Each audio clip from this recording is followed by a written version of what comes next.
انسان کی زندگی میں جو چیزیں اسے بہت زیادہ نقصان دیتی ہیں اور بہت پیچھے چھوڑ دیتی ہیں، دنیاوی معاملات سے لے کر روحانی، اخلاقی، قلبی اور قرب الہی کے معاملات تک کو جو چیزیں نقصان پہنچاتی ہیں، ان میں ایک بڑی چیز غفلت ہے۔ ایک لفظ ہوتا ہے جو ہمیں اکثر سننے کو ملتا ہے کہ آپ کی توجہ نہیں ہے۔ یہ ڈھیر سارے لوگوں کا مطالبہ ہوتا ہے، اہل خانہ بھی مطالبہ کرتے ہیں، کئی موقع پر والدین بھی مطالبہ کرتے ہیں، غرباء بھی مطالبہ کرتے ہیں کہ امیروں کی ہماری طرف توجہ نہیں ہے۔ اور یہ بڑی لازمی سی بات ہے کہ کسی چیز پر جب توجہ رہتی ہے تو وہ چیز بہتر ہو جاتی ہے، اور جب عدم توجہی کا لوگ مظاہرہ کرتے ہیں تو وہ معاملہ خراب ہو جاتا ہے۔ یہ جو عدم توجہ ہے اسی کو غفلت کہتے ہیں، اور جب انسان کے مزاج پر غفلت طاری ہوتی ہے اور غفلت اس پر پوری طرح غلبہ کر لیتی ہے تو پھر اس کی زرخیز زمین کو وہ بنجر کرتی ہے۔ غفلت انسانی دل کے لیے بڑی نقصان دہ چیز ہے اور انتہائی تکلیف اور ضرر کا باعث ہے۔ دلوں پر جو قحط نازل ہوتا ہے، قحط، ویران ہو جاتے ہیں دل، اور جو دلوں پر خشکی نازل ہوتی ہے کہ طبیعتیں خشک ہو جاتی ہیں، یہ غفلت کی وجہ سے ہوتی ہے۔ جو لوگ غافل ہو جاتے ہیں نا، اپنے معاملات کا دھیان نہیں رکھتے، دیکھیں نا، آپ کو کھانا کھاتے بھی غافل نہیں ہونا چاہیے۔ اگر کھانا بھی غیر معتدل کھا لیا جائے تو وہ انسان کی طبیعت کے لیے باعث ضرر بن جاتا ہے، نقصان کا باعث بنتا ہے۔ بات کرتے ہوئے بھی غافل نہیں ہونا چاہیے، کئی دفعہ جملے ایسے نکل جاتے ہیں جو انسان کے لیے پھر شرمندگی کا باعث بنتے ہیں۔ انسان کو غافل ہو کر کوئی کام نہیں کرنا چاہیے، غافل ہو کر، مدہوش اور بے ہوش ہو کر نہیں۔ غفلت دل کو ویران کرتی ہے، طبیعت میں خشکی لاتی ہے۔ غافل کبھی نہ بنے۔ قرآن مجید فرقان حمید نے ارشاد فرمایا کہ اقترب للناس حسابہم، فرمایا لوگوں کے حساب کا وقت قریب آ گیا، وہم فی غفلت معرضون، اور وہ ابھی بھی غفلت میں منہ پھیرے ہوئے ہیں۔ ٹائم آ گیا حساب دینے کا، لیکن وہ بھی غافل ہیں۔ ہمارے جو زیادہ تر نقصان زندگی میں ہوئے ہیں وہ صرف ہماری غفلت کی وجہ سے ہوئے۔ ہم نے چیزوں پر توجہ نہیں دی، چیزیں گڑبڑ ہو گئیں۔ جس آدمی نے پھول لگائے ہوں، پھل لگائے ہوں، کھیتی لگائی ہو، وہ دانہ ڈال کے پانی دے کے فارغ نہیں ہو سکتا، اسے توجہ کرنی پڑتی ہے۔ اور کسی نے کہا تھا مالی جیندے ہون تو پھر بوٹے سوکھدے نہیں، اگر موجود ہونا ان کو سینچنے والا، رکھوالی کرنے والا، تو پھر ان کی جڑیں کبھی خشک نہیں ہوا کرتی۔ ہماری جو غفلتیں ہیں یہ بڑی ضرر کا باعث ہیں، نقصان کا باعث۔ اور مجبوری معاف ہوتی ہے، غفلت معاف نہیں ہوتی۔ اسکول میں پڑھتے تھے، مدرسے میں پڑھتے تھے، تو ایک مجبوری ہو گئی جی، خدا نخواستہ گھر میں کوئی پریشانی ہو گئی تو اساتذہ اس پر سزا نہیں دیتے۔ کوئی خوشی کا موقع ہے گھر میں، فیملی میں کسی کی شادی ہے، اساتذہ اس پر سزا نہیں دیتے۔ لیکن اگر کبھی پتہ چلتا تھا نا کہ یہ گھر سے تو آیا تھا لیکن مدرسے نہیں آیا، یہ اسکول نہیں آیا، رستے میں غافل ہو گیا، تو یہ بات خوفناک تھی۔ یہ قابل سزا جرم تھا کہ تو غافل ہو گیا اپنی پڑھائی سے، تو گھر سے آیا اور یہاں نہیں آیا۔ غفلت قابل سزا ہوتی ہے، مجبوری کی معافی ہوتی ہے۔ ہمارا آج کل جو مسئلہ ہے وہ غفلت کا ہے۔ ڈھیر سارے لوگ ہیں، سمجھدار بھی ہیں، سیانے بھی ہیں، معاملہ فہم بھی ہیں، باشعور بھی ہیں، تعلیم کی ڈگریاں بھی رکھتے ہیں، لیکن اگر ان کی زندگیوں کی تکلیفوں کو دیکھا جائے اور بے آباد روح کو دیکھا جائے اور سجدوں سے ان کی دوری کو دیکھا جائے تو ایک ہی بات سمجھ میں آتی ہے کہ پتہ سارا ہے لیکن لے ڈوبی ہے غفلت، توجہ نہیں کی۔ لائق بچہ بھی نالائق ترین زندگی گزارتا ہے، اس لیے کہ اس کے لائق ہونے کے ساتھ ساتھ اس کا توجہ کرنا بھی تو ضروری ہے نا۔ نرے لائق کا کیا فائدہ اگر وہ محنتی نہیں، اگر وہ توجہ ہی نہیں کرتا، اپنا سبق دھیان سے سنتا پڑھتا ہی نہیں، تو جتنا مرضی لائق ہو پیچھے رہ جائے گا۔ اور کئی نالائق ہوتے ہیں، رٹا لگا کے پاس ہوتے ہیں، پر چلو رٹا تو لگاتے ہیں نا، محنت تو کرتے ہیں نا، جد و جہد تو کرتے ہیں۔ کئی نالائق جد و جہد کے باعث آگے گزر جاتے ہیں اور کوئی اسی چکر میں رہ جاتے ہیں، میں بڑا لائق ہوں، کل پڑھ لوں گا، پرسوں پڑھ لوں گا، ہفتہ تیاری کر کے پاس ہو جاؤں گا۔ اپنی زندگی سے غفلت کا پردہ اٹھائیں، اور غفلت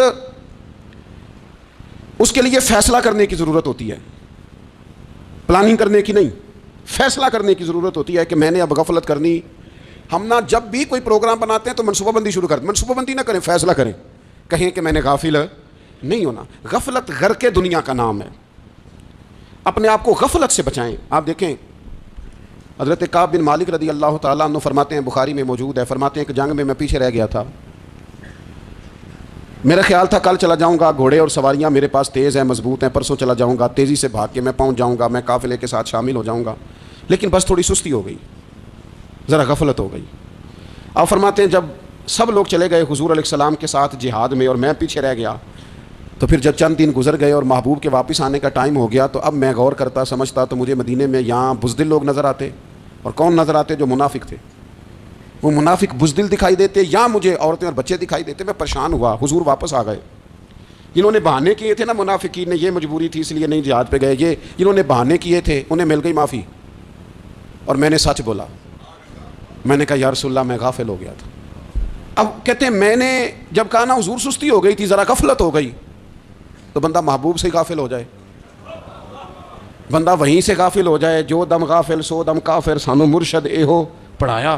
جب کہا نا حضور وہ غلطی ہو گئی، کوئی مجبوری نہیں تھی، تو فرماتے ہیں باقیوں کو معافی مل گئی، میرے ساتھ حضور ناراض ہو گئے۔ ایک دن نہیں، 2 دن نہیں، 50 دن حضور ناراض رہے۔ مدینے کی گلیوں نے مجھے پہچاننا چھوڑ دیا، در و دیوار سے مجھے یوں لگتا تھا کہ میں پردیسی ہوں۔ فرماتے ہیں میں مسجد میں آتا تھا، میں جب محبوب کو دیکھتا تو حضور رخ انور پھیر لیتے، اور مجھے پتا تھا جب میرا چہرہ ادھر ادھر ہوتا تو پھر کریم رحمت کی نظر فرماتے۔ فرماتے ہیں 50 دن مسلسل، پھر مجھے حکم ہوا کہ بیوی بھی بھیج دو، میک کے بچے بھی بھیج دو، ننھال یعنی تنہا رہ جاؤ۔ فرماتے ہیں وہ میں نے قید تنہائی کاٹی، لیکن شکر اللہ کا یہ ہے کہ میں سچا تھا، بس ذرا بھول گیا تھا، بس ذرا غفلت ہو گئی تھی۔ تو فرماتے ہیں پھر اللہ تبارک و تعالیٰ نے میرے اوپر فضل یہ فرمایا کہ میری توبہ کا اعلان رب نے قرآن مجید میں فرمایا۔ تو غافل نہ بنے کبھی بھی۔ ہمارا نہ مسئلہ یہ ہے، اور آپ نے ناراض نہیں ہونا، ڈھیر سارے لوگ غافل ہو جاتے ہیں، مالدار بھی غافل ہیں، صاحبان علم بھی الا ماشاء اللہ بہت ساری جگہوں پہ غافل ہیں۔ جن لوگوں کو 4 لوگ جاننے لگ جاتے ہیں، کوئی مقام حاصل ہو جاتا ہے، وہ بھی بہت ساری جگہوں سے غافل ہو جاتے ہیں، الا ماشاء اللہ۔ غفلت بڑی تکلیف والا منظر ہے۔ جو لوگ سمجھتے ہیں نا میں اب گڈ بک میں آ گیا ہوں، اب میں اچھا ہو گیا ہوں، اب میرے لیے خیر کہا جاتا ہے، مجھے اچھائی شاید یہ مستقل میرے ساتھ رہے گی، تعریف ہی ہوگی ہمیشہ، وہ بھی غافل ہو جاتے ہیں۔ اور یہ غفلت ٹھیک نہیں ہوتی۔ وجہ دیکھنی چاہیے کس وجہ سے انسان کو وقار مل رہا، عزت مل رہی۔ اپنی زندگی سے غفلت کو اتار پھینکیں۔ تھوڑی دیر کی تو غفلت ہوتی ہے، لمبی تو نہیں۔ 2 منٹ کے لیے صرف اس نے ڈرائیونگ کرتے ہوئے چہرہ موبائل کی طرف کیا تھا، 2 ہی تو منٹ لگے تھے۔ لمحوں نے خطا کی تھی، صدیوں نے سزا پائی۔ لمحوں نے خطا کی تھی، صدیوں نے سزا پائی۔ ایک لمحے کے لیے غافل ہوئے تھے اور صدیاں، نسلیں روتی رہ گئیں پیچھے، بچے تڑپتے رہ گئے، اہل خانہ پریشان رہ گئے، ماں باپ ساری زندگی روتے رہے، لیکن یہ 2 منٹ کے لیے۔ یہ غفلت جو ہے یہ بڑی تکلیف والا معاملہ۔ اپنی زندگی سے غفلت کو اتارنا ہے، غافل نہیں بننا، ہر وقت توجہ اور ساری باتوں پہ توجہ۔ بعض اوقات لوگ ایک طرف توجہ کر کے ایک طرف سے غافل ہو جاتے ہیں، نہ، توجہ ہمہ پہلو رکھنی ہے۔ ہمارے ذمہ جتنے بھی حقوق ہیں ان سب پر توجہ، ہر چیز کا خیال، ایسا نہ ہو کہ عبادت کرتے رہ جائیں اور حقوق العباد ہم سے چھوٹ جائیں، اور حقوق العباد اتنے زیادہ ادا کریں۔ صاحب مجھے کہنے لگے ایک دفعہ بڑے وثوق کے ساتھ کہنے لگے جی معاذ اللہ ثم نہیں جی ٹائم ملتا پھر نماز دا کی کریے، روزی کمانا بھی تو عبادت ہے نا۔ تو میں نے کہا آپ نے عبادت کرنا ایک حصہ قبول کیا ہے، آپ نے کل عبادت نہیں قبول کی۔ عبادت کل ہے، ہمہ پہلو، ایک حصہ آپ قبول کر کے نکل گئے اور باقی آپ نے چھوڑ دی۔ تو کسی ایک طرف سے بھی غافل نہیں ہونا۔ جتنی ذمہ داریاں ہیں، جتنی ڈیوٹیاں ہیں، ان سب کا خیال۔ اور جو بڑا آدمی ہوتا ہے، بڑا گھر میں بڑا ہو، قبیلے میں بڑا ہو، علاقے میں بڑا ہو، ادارے میں بڑا ہو، کلاس میں بڑا ہو، جو بڑا ہے اس کی تو ساری آنکھیں کھلی ہوئی ہونی چاہیے، ایک ایک پر اس کی نظر ہونی چاہیے کہ میری کہاں ضرورت ہے، کہاں مجھے اشک شوئی کرنی ہے، کس کے ساتھ میں نے کس طرح محبت کا رویہ رکھنا ہے۔ غافل نہ بنے۔ اچھا جی اب کیسے پتہ چلے گا کہ ہم غافل ہیں؟ یہ کیسے پتہ چلے گا؟ آپ کسی بندے سے بھی پوچھ لیں حالات کیا ہیں تو کہتا ہے اللہ کا شکر ہے کبھی کسی کا دل نہیں دکھایا، اللہ کا شکر ہے جی زمانہ ہو گیا 5 نمازیں پڑھتا ہوں، اللہ کا شکر ہے جی۔ کیسے پتہ چلے گا غافل ہیں؟ پہلی علامت ہمارے علماء اور صوفیاء نے غافل بندے کی لکھی ہے۔ اس آئینے میں نے اور آپ نے اپنا آپ دیکھنا ہے۔ غافل بندے کی پہلی علامت یہ ہوتی ہے کہ وہ دنیاوی کاموں میں چست ہوتا ہے اور اللہ اور اس کے رسول کی فرما برداری میں سست ہوتا ہے۔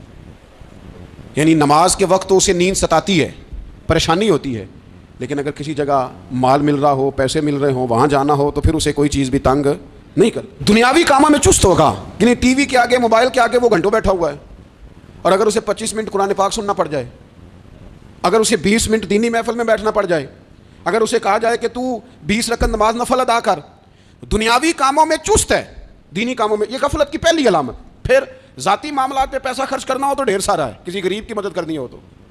وہ ہمارے ایک دوست ہیں، وہ اکثر کہا کرتے ہیں وہ کہتے ہیں آج کل کسی سے کہنا فلائی کام میں، دینی کام میں، کسی کی مدد میں کچھ 4 پیسے خرچ کرنے ہیں تو لوگ کہتے ہیں ہاتھ تنگ ہے. ہاں کوئی سستا پلاٹ ملتا ہو نا، اور اگر یہ سمجھ آ جائے کہ وہ مجبور ہے بیچارہ بیچنے والا تو پھر کہتے ہیں میں 2-3 دوستوں کو پھاڑ لے سن.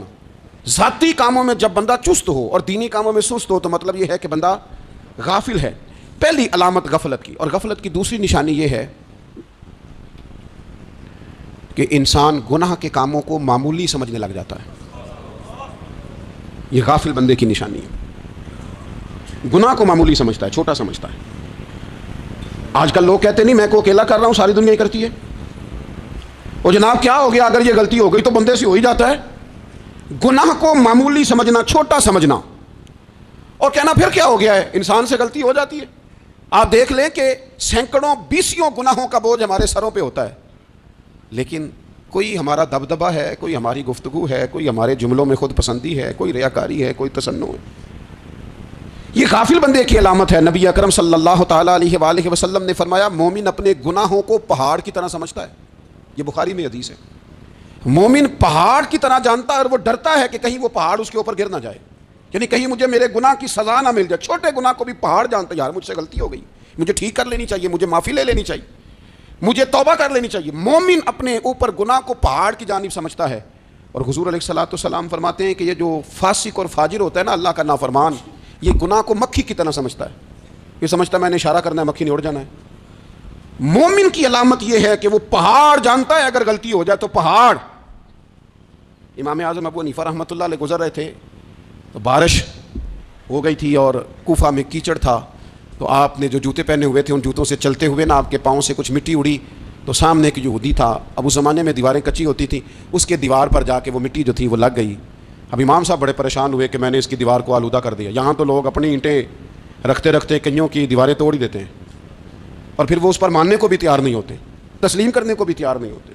وہ کہتے ہیں پھر کیا ہو گیا، اب ہمارا یہاں گھر ہے تو ہم نے ٹرالی منگوانی نہیں تھی، ہمارا حق بنتا تھا. امام صاحب کے پیروں سے ذرا کیچڑ اڑا، یہودی کی دیوار پہ لگا، اس کی کچی دیوار تھی. امام صاحب پریشان ہو گئے، سوچنے لگے کہ اگر میں دیوار سے یہ کیچڑ اتارتا نہیں تو یہ بھی زیادتی ہے، میں نے اس کی دیوار کو گدلا کر دیا، اور اگر میں اتارتا ہوں تو کچھ مٹی اس کی دیوار کی بھی اتر جائے گی، کچی دیوار ہے، یہ بھی زیادتی ہے. مومن گناہ کو پہاڑ کی طرح سمجھتا ہے کہ کہیں گر نہ جائے، اس کی بھی کہیں سزا نہ مل جائے. امام صاحب نے اس کے دروازے پہ دستک دی، وہ باہر آیا تو اتفاق سے وہ آپ کا مقروض بھی تھا، اس نے پیسے دینے تھے. باہر نکلتے ہی کہنے لگا اوہ آپ تو قرض لینے آ گئے، میرے پاس تو ابھی گنجائش نہیں ادا کرنے کی. تو امام صاحب کہنے لگے تو قرض چھوڑ، وہ میں نے معاف کیا، میرے سے غلطی ہو گئی ہے. میں آ رہا تھا، لکڑی کے جوتے اس زمانے میں کھڑاؤں لوگوں نے پہنے ہوتے تھے، کہا وہ میرے پیروں سے ذرا کیچڑ اڑا ہے، تیری دیوار پہ لگ گیا ہے. اب میں بڑی دیر سے کھڑا سوچ رہا ہوں کہ اگر میں تیری دیوار صاف نہ کروں تو میں نے یہ میلی کر دی، گدلی کر دی، یہ بھی بات درست نہیں ہے، زیادتی. اور اگر میں اسے صاف کرتا ہوں کچی دیوار سے کچھ مٹی اتر جائے گی تو یہ بھی زیادتی ہے. اب تو بتا میں کیا کروں. تو بے موسمہ پھل تھا نا یہ، تو بے موسمہ پھل دیکھ کے بندہ حیران ہو جاتا ہے. جو باتیں روٹین میں نہ ہو رہی ہوں وہ ذرا انوکھی لگتی ہے، بندہ حیران ہو گیا. غور سے امام صاحب کا چہرہ دیکھنے لگا، غور سے چہرہ دیکھنے لگا، اور پھر تھوڑی دیر سوچنے کے بعد کہنے لگا حضور پہلے میں نے دین اسلام کے بارے میں پڑھا اور سنا تھا، آج میں نے دین دیکھا ہے. پہلے میں نے سنا تھا کہ دین اسلام اس طرح کا ہے، آج میں نے دین ہے. ہم نہ پوری دنیا کے کافروں کو دین سنانا چاہتے ہیں، دکھانا نہیں چاہتے. ہم نیک نظر آنا چاہتے ہیں، نیک بننا نہیں چاہتے. ہم نیک نظر آنا چاہتے. نتیجہ کیا نکلتا ہے کہ کچھ عرصے کے بعد پتہ چل جاتا ہے بندہ کس لیول کا نیک ہے، کیا معیار ہے اس کی نیکیوں کا. کہنے لگا حضور پہلے میں نے دین سنا تھا، آج دیکھا ہے. آپ وہ مٹی کی دیوار پر جو کیچڑ لگ گیا ہے، دیوار کو بعد میں صاف کیجئے گا، پہلے کلمہ پڑھائیں تاکہ میرے اندر کا کفر صاف ہو جائے، مجھے مسلمان کر دیں. تو غافل آدمی جو ہوتا ہے نا وہ پھر تیسری بات، جب بندہ بہت زیادہ غافل ہو جاتا ہے پھر اعلانیہ گناہ کرنے لگتا ہے. ایک گناہ پھر اس کا اظہار گناہ. ایک بندہ حدیث پاک میں آتا ہے، ایک بندہ رات کو کوئی غلطی کرتا ہے، اللہ تعالیٰ اس پہ پردہ ڈال دیتا ہے، لیکن وہ سویرے خود لوگوں کو بتاتا پھرتا ہے میں نے یہ کیا، میں نے یہ کیا. جب آپ اظہار گناہ کرتے ہیں نا تو سامنے والا بھی دلیر ہوتا ہے، کہتا ہے اس نے کیا میں کر لوں گا تو پھر کیا ہوا. ہمارے علماء نے لکھا ہے کسی کی نماز قضا ہو جائے تو کسی کو بتائے نہ، قضا پڑھ ڈالے، اس کا جگہ جگہ ذکر نہ کرے. جب آپ کہیں گے نا میری قضا ہو گئی تو آپ کے ساتھ رہنے والا بچہ دوست سمجھے گا یار اس کی قضا ہو گئی ہے تو میری بھی ہو جائے گی تو کیا ہوا. گناہ کرنا بھی گناہ ہے اور گناہ کا اظہار بھی گناہ ہے. نبی اکرم صلی اللہ تعالیٰ علیہ وآلہ وسلم نے ارشاد فرمایا میری ساری امت کو معافی مل جائے گی سوائے ان لوگوں کے جو اعلانیہ گناہ کرتے ہیں. یہ بخاری مسلم دونوں میں حدیث موجود ہے. جو اعلانیہ گناہ، جنہوں نے خود ساری دنیا کو گواہ بنا لیا، میں نے یہ بھی جرم کیا، یہ بھی کیا، یہ بھی کیا، یہ بھی کیا، خود انہوں نے لوگوں کے، بہت بڑے غافل آدمی کی علامت ہے کہ گناہ کرے اور پھر اوپر سے اعلانیہ گناہ کرے، اتنا بڑا جرم کرے.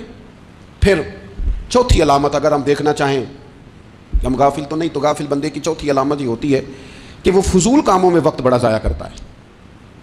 فضولیات میں ادھر بیٹھے ہیں، ادھر بیٹھے ہیں، یہاں گپ شپ ہو رہی ہے، وہاں موبائل دیکھا جا رہا ہے، پھر کچھ ٹائم ملا ہے تو پھر کہیں دور دراز کسی ہوٹل پہ کھانا کھانے چلے گئے، پھر کچھ ٹائم ملا تو چلو نکلتے ہیں ذرا کوئی ہفتہ سیر کر آتے ہیں، یہاں گپ شپ ہے، فلاں کو ڈسکس کر لیتے ہیں، فلاں کے بارے میں بات کر لیتے ہیں، سیاسی تبصرے کر لیتے ہیں، یہ تھوڑی گفتگو ہو جاتی ہے، چلے محلے داروں پہ تبصرہ شروع کرتے ہیں، کون روٹی زیادہ کھا رہا ہے اور کس کے پاس پیسے زیادہ آ گئے، چلو جا کے پتہ کرتے ہیں. حالانکہ یہ پتہ نہیں کرنا چاہیے تھا، پتہ تو اس کا کرنا چاہیے تھا جو بیچارہ کل سے بھوکا ہے.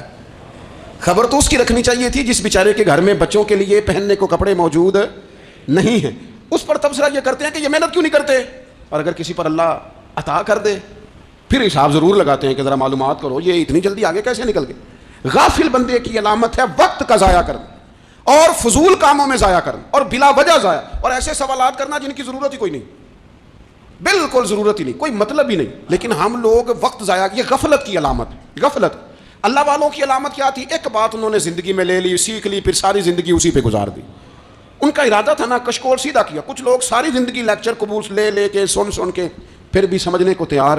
یہ غافل دل کی علامت ہے. اس لیے نبی پاک صلی اللہ تعالیٰ علیہ وسلم نے فرمایا دو نعمتیں ایسی ہیں جن میں اکثر لوگ غفلت میں ہیں، ایک صحت اور دوسری فراغت. لوگ بلا وجہ وقت ضائع کرتے ہیں. اللہ نے صحت دی ہے، کسی خیر کے کام میں لگائیں. اگر آپ کے پاس فارغ وقت ہے تو قرآن پاک کو یاد کریں، ترجمہ اور تفسیر سے پڑھیں، محبوب پاک علیہ السلام کی احادیث کو یاد کریں، اللہ والوں کی باتیں سنیں. وقت ملے تو عبادات میں لگائیں، نوافل میں لگائیں، تلاوت میں لگائیں، ذکر اذکار میں لگائیں، اور پھر اللہ مزید توفیق عطا کرے تو کسی کے بھلے میں وقت لگائیں. گلی سے کوئی کانٹا اٹھائیں، کوئی روڑا اٹھائیں، کوئی کسی کی مدد کریں. لیکن یہ غافل ہونے کی علامت ہے کہ اپنے وقت کو ضائع کرنا. اور پھر اسی طرح غفلت کی پانچویں علامت یہ ہے کہ اگر بندے کو دنیا سے پورا پیار ہو جائے، یعنی شب قدر میں بھی آ کے کہتا ہے یا اللہ کبھی پیسے دے دینا، شب برات والے دن بھی کہتا ہے کہ مالک اگر کبھی کوئی ایسا سبب لگ جائے نا، یعنی بیت اللہ شریف کے سامنے کھڑے ہو کے بھی اگر اس نے مال ہی مانگنا ہے وہاں بھی اس نے یہی سوال کرنا ہے، حب پہ دنیا اتنی غالب آ جائے. تو یہ غافل ہونے کی علامت. دنیا ضرورت ہے، مقصد نہیں ہے. دنیا کی حاجت ہے، مقصد نہیں ہے. یہ مقصود نہیں. اور جب لوگ فقط دنیا کے مال کو، دولت کو، نبی پاک علیہ السلام نے فرمایا وہ لعنتی ہے جو درہم اور دینار کا بندہ بن گیا ہے، پیسوں کا بندہ بن گیا ہے. مل جائے تو خوش ہوتا ہے، نہ ملے تو تکلیف میں آ جاتا ہے. یہ غافل بندے کی علامت. مومن تو وہ ہوتا ہے کہ دولت رزق حلال ضرور کماتا ہے تاکہ کسی کے آگے ہاتھ نہ پھیلانا پڑے، کوشش ضرور کرتا ہے، پر دنیا کو جیب میں جگہ دیتا ہے، دل میں نہیں دیتا. اس کی جگہ جہاں ہے اسے وہاں رکھتا ہے، اسے دل میں جگہ. دل تو ایک ہے، اس میں رب رسول کو بسائیں گے یا کسی اور کو بسائیں گے. تو حب دنیا یہ غافل ہونے کی بہت بڑی علامت ہے. پھر اسی طرح جو بندہ رب کریم کو جانتا نہیں نا وہ بھی غافل ہو جاتا ہے. ایک تو جو یہ نہیں نہ جانتا کہ رب کریم سزا دے گا، مجھے دیکھ رہا ہے، اسے نہ اونگ آتی ہے نہ نیند آتی ہے. جو اس کی معرفت نہیں رکھتا کہ میرا رب ہر وقت مجھے دیکھ رہا ہے وہ بھی غافل ہو جاتا ہے. جسے پتہ ہونا کہ مجھے دیکھ رہا ہے وہ غافل نہیں ہوتا. اور جو یہ سمجھ لیتا ہے نا کہ شاید معاذ اللہ ثم، اس یقین کو پکا نہیں کرتا، وہ غافل ہو جاتا ہے. اور ایک جو یہ نہیں نہ جانتا کہ رب مہربان کتنا ہے وہ بھی غافل ہو جاتا ہے. مجھے بتائیے سب سے زیادہ تو بندہ اس کے دروازے پہ جاتا ہے نا جو سب سے زیادہ مہربانی کرنے والا ہو. اس دروازے سے بندہ اٹھتا ہی نہیں. تو جس کو یہ یقین ہو جائے نا سب سے زیادہ کرم فرمانے والی ذات اللہ رسول کی ہے، وہ کبھی رب رسول سے غافل نہیں ہوتا. وہ کبھی اللہ رسول کا دروازہ چھوڑ کے نہیں جاتا. وہ کبھی کسی اور جگہ جا کے پناہ تلاش نہیں کرتا.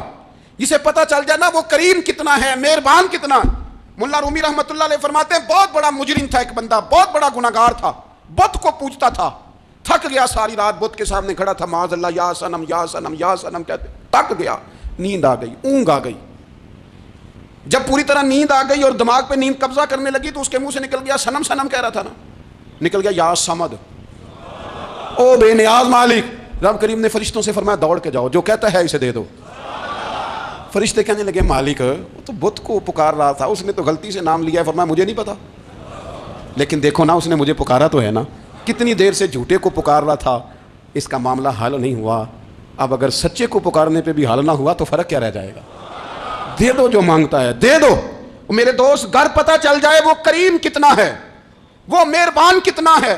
میرے رسول پاک علیہ الصلوۃ والسلام نے تو فرمایا تیری آنکھ سے اگر اس کے خوف سے اتنا آنسو بھی نکل گیا جتنا مچھر کا پر ہوتا ہے، تو جس طرح بھینس کے تھنوں سے نکلا ہوا دودھ واپس تھنوں میں نہیں نہ جاتا، جو اتنا بھی روئے نہ روئے اللہ کے خوف سے، وہ بندہ دوزخ میں نہیں جائے گا۔ تھوڑی دیر کے لیے ڈر جائے اپنے رب سے، آئے تو صحیح۔ عدم معرفت غفلت پیدا کرتی ہے، تو آ تو صحیح، وہ تو کریم ہی بڑا ہے، وہ تو مہربان ہی بڑا ہے۔ حضرت زنیرہ رضی اللہ تعالیٰ عنہ حضور کی صحابیاں ہیں، ایام جو مکے کے تھے مسلمانوں پر بڑی آزمائش کے تھے، انہیں بڑا مارا کفار نے، اتنا مارا کہ ان کی بینائی چلی گئی، نظر آنا بند ہو گیا۔ کافروں کی عورتوں نے تانا دیا کہ تو نے ہمارے بت چھوڑے ہیں نا، تو دیکھنا تیری بینائی چلی گئی۔ تو جناب زنیرہ اللہ پہ بھروسہ، توکل، معرفت الہی کا جذبہ، اٹھ کے کھڑی ہو کہنے لگی چپ کرو، تمہارے جھوٹے بت کیا کر سکتے ہیں، میرا رب چاہے تو صبح جب میں اٹھوں تو میری آنکھیں روشن ہوں، اگر کریم کرم کر دے۔ لوگ کہتے ہیں واقعی ایسا ہوا، جب وہ سویرے اٹھی تو اللہ نے ان کی روشنی واپس کر دی تھی۔ تجھے پتہ چل جانا وہ مہربان کتنا ہے۔ وہ ایک بزرگ تھے تو ان سے کسی نے کہہ دیا کہ اگر آپ کا حساب آپ کے ماں باپ کے ذمہ ہو جائے تو پھر کیسا، پوچھنے کے لیے قیامت میں اگر ماں باپ حساب لیں تو پھر کیسا۔ تو بڑے سیانے لوگ تھے جو دل والے تھے، کہنے لگے نہیں، رب کریم ہی ٹھیک ہے، اس لیے کہ وہ ماں باپ سے کہیں بڑھ کر پیار کرنے والا ہے۔ اگر یہ معرفت مل جائے وہ کریم کتنا ہے۔ اور جب بندہ پوری طرح اس کی بارگاہ میں آ کے تڑپ جاتا ہے نا، مولا میں جاؤں کدھر، تیرا دروازہ چھوڑ کے جاؤں کدھر۔ اقبال کہتے ہیں وہ ایک سجدہ جسے تو گراں سمجھتا ہے، 1000 سجدوں سے دیتا ہے آدمی کو نجات۔ تجھے جگہ جگہ جھکنا نہیں پڑے گا اگر تو صحیح معنوں میں اپنے رب کی بارگاہ میں جھک جائے۔ تو میرے عزیز کوشش کریں کہ اس کی معرفت، اس کا کرم، اس کی عطا اور اللہ تبارک و تعالیٰ کے حاضر و ناظر ہونے پر عین الیقین، حق الیقین حاصل کریں۔ اور پھر 8ویں بات یہ ہے کہ غافل لوگوں کی صحبت بھی بندے کو غافل کر دیتی ہے۔ غافلوں کی صحبت میں نہ بیٹھیں، ان کی صحبت میں بیٹھیں ان کے پاس بیٹھنے سے دل میں رب رسول کی محبت پیدا ہوتی ہے۔ غافلوں سے بچیں۔ چنگیاں دے لڑ لگی ساں تے چولی چ پھل پئے، تو جدوں میں پیڑیاں دے سنگ رل گئی تے میرے اگلے بھی ڈل گئے۔ برے آدمی کی صحبت بندے کو غافل کر دیتی۔ غافلوں کی صحبت میں کبھی نہ بیٹھیں، کبھی نہیں۔ غافل آدمی آپ کو غافل کر دے گا۔ میرے نبی پاک علیہ الصلوۃ والسلام نے فرمایا انسان اپنے دوست کے مذہب پر ہوتا ہے۔ یہ بہت بڑے لفظ ہیں۔ فرمایا المرء علی دین خلیلہ، انسان اپنے دوست کے مذہب پر ہوتا ہے۔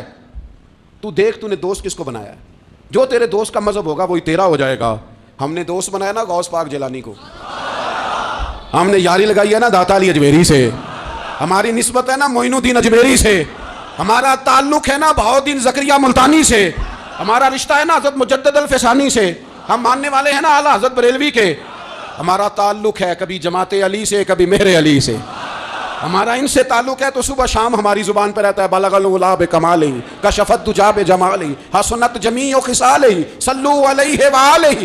ان سے تعلق جڑا ہے نا تو کئی دفعہ تنہائیاں تڑپا دیتی ہیں، اور تڑپ کے کہتے ہیں اج سکھ متران دی ودھیری ہے، اج سکھ متران دی، سکھ کہتے ہیں اڈیق کو، متر کہتے ہیں محبوب کو، اج سکھ متران دی ودھیری ہے۔ اے کیوں دلڑی اداس گھنیری ہے، لوں لوں وچ شوق چنگیری ہے، اج نینا لائیاں کیوں جھڑیاں، سبحان اللہ سبحان اللہ سبحان اللہ۔ پہلے کہتے ہیں سکھ متران دی ودھیری ہے یعنی اداس ہوں، پھر حضور کے جلووں پہ نظر کرتے ہیں، کہتے ہیں سبحان اللہ سبحان اللہ، ماں اجمل کا، ماں احسن کا، ماں اکمل کا، اور پھر فوراً کہنے لگے او کتھے مہر علی، او کتھے مہر علی، کتھے مہر علی تے کتھے تیری سنا۔ اب ویکھو مشتاق اکھیں کتھے جاڑیاں، بلغ العلا بے کمال کشفت الدجی بے۔ اور میرے اعلیٰ حضرت کہنے لگے سرور کہوں کہ مالک و مولا کہوں، باغ خلیل کا گلے زیبا کہوں تجھے، تیرے تو وصف عیب تناہی سے ہیں بری، حیران ہوں میرے شاہ میں کیا کیا کہوں تجھے۔ غافل آدمی کی علامت ہے برے لوگوں کی صحبت میں، خبردار ان کے پاس نہ بیٹھنا جن کے پاس بیٹھنے سے تمہارے دلوں میں اولیاء اللہ، اللہ کے بندوں کی عداوت پیدا ہو۔ خبردار خبردار ان کے پاس نہ بیٹھنا جن کے پاس بیٹھنے سے تمہارے دلوں میں حضور کی اولاد پاک کے بارے میں شک پیدا ہو۔ خبردار اس شخص کے پاس نہ بیٹھنا جو امام حسین ابن علی کے بارے میں کوئی کمزور بات کرتا ہو، بچنا، خبردار، اس سے بچنا جو حضور کے صحابہ کے بارے میں بات کرے، بچنا اس سے۔ یہ سیدنا ابو بکر صدیق کے بارے میں کوئی، دیکھو کیا مقدر ہے صدیق و فاروق کے، جن کے گھر ہی رحمتوں کے خزینے میں۔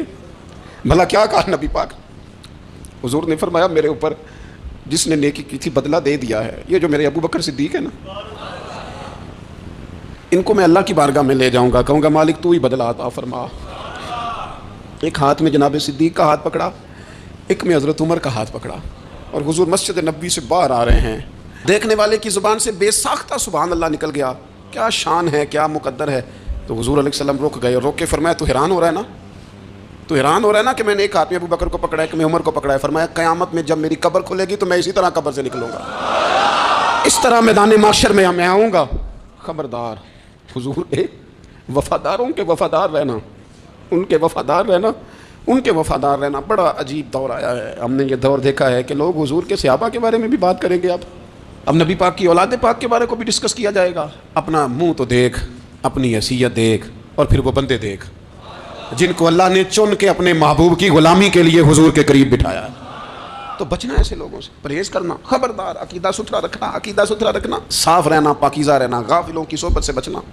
بڑا ڈرتے ہیں اللہ سے، دعائیں مانگتے ہیں، یا اللہ نسلوں میں بھی وہی بندے پیدا فرما جو عقیدے پکے رکھنے والے ہیں، وہ بندے پیدا فرما ہماری نسلوں میں۔ ایک وہ بندہ بھی غافل ہو جاتا ہے جو امیدیں لمبی ہی لگا لیتا ہے، جن کے منصوبوں میں دولت بھی ہوتی ہے، گھر بھی ہوتا ہے، اولاد کا بڑا ہونا بھی ہوتا ہے، پوتے پوتیاں نواسے نواسیاں دیکھنا بھی ہوتا ہے، یہاں بھی گھر وہاں بھی گھر، یہ سیر، یہ سارا کچھ ہوتا ہے، لیکن رب کی بارگاہ میں پیش ہونا جن کے پیش نظر نہیں ہوتا، لمبی امیدیں۔ حضرت مولا علی شیر خدا فرمایا کرتے تھے میں تم پر دو باتوں کا خوف کھاتا ہوں، جو ڈر آتا ہے، ایک یہ کہ تم خواہش کی پیروی کرو گے، جو نفس کی خواہش ہوگی اس کے پیچھے لگ جاؤ گے، اور ایک کہ تم لمبی لمبی امیدیں باندھو گے، اتنے سال جینا ہے، اتنے 100 سال جینا، یہ کرنا ہے وہ کرنا ہے۔ منصوبہ بندی کریں مستقبل